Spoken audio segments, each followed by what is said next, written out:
السلام عليكم. هاي المظلة موجودة مكان بالرميثة مدخل حي المعلمين. وقعت قبل كم يوم بالعاصفة اللي صارت. مثل ما تشوفون شباب جمعية عباد الله راح يشتغلونها ويسوونها أحسن من قبل.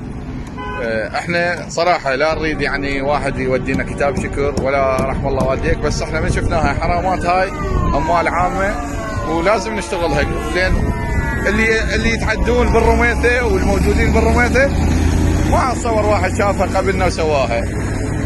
اللي احنا مثل ما نقولها ثالث مرة او ثالث مظلة نشتغلها، وانتظرونا راح نكملها وان شاء الله ترجع افضل.